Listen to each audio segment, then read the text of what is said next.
ത്രിയേക ദൈവത്തിന് സ്തുതി. യേശുവിൽ സ്നേഹവന്ദനം.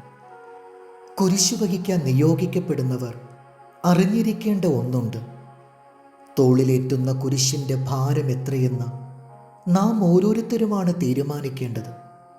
മറ്റേതൊരു വസ്തു ചുമലിലേറ്റിയാലും എല്ലാവർക്കും സമാന ഭാരമാണ് അനുഭവപ്പെടുക. എന്നാൽ കുരിശിൻ്റെ ഭാരം നിർണയിക്കേണ്ടത് അത് വഹിക്കുന്ന ആളാണ്.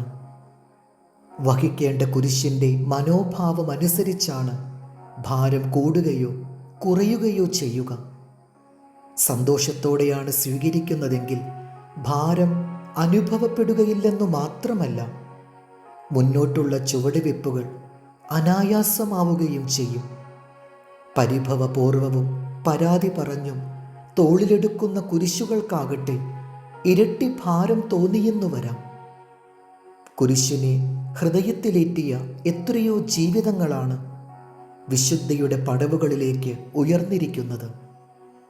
കുരിശെടുത്ത ക്രിസ്തുവിനോട് ചേർന്ന് നിന്ന് അവൻ്റെ സഹനങ്ങളിൽ പങ്കാളികളാകുവാൻ ആഗ്രഹിക്കുന്നവരെല്ലാം നാളെ അവനൊപ്പം മഹിമ പ്രാപിക്കുകയും ചെയ്യും. യേശുവിനെ അനുഗമിക്കുവാൻ ആഗ്രഹിക്കുന്നവർക്കുള്ള വ്യവസ്ഥ ഓരോരുത്തരും അവരവരുടെ കുരിശു വഹിക്കണമെന്നതാണ്. അവനിൽ വസിക്കുന്നു എന്ന് പറയുന്നവൻ അവൻ നടന്ന അതേ വഴിയിലൂടെ നടക്കേണ്ടിയിരിക്കുന്നു.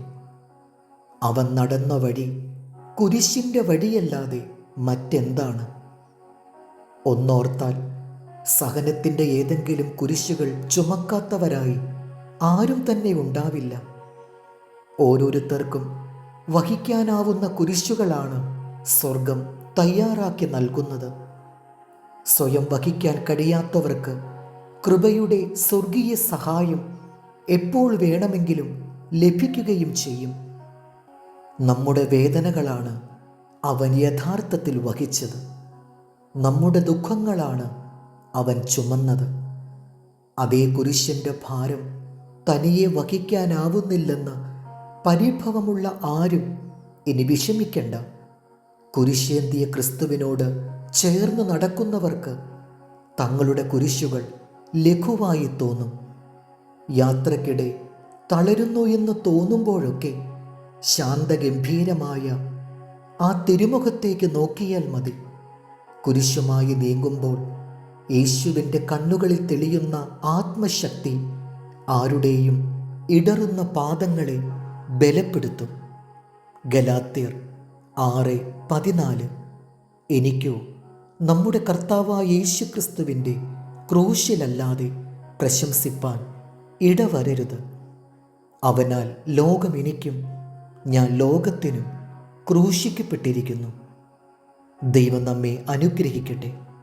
കർത്താവിൽ എളിയ ശുശ്രൂഷകൻ ഈരാളിലച്ചൻ.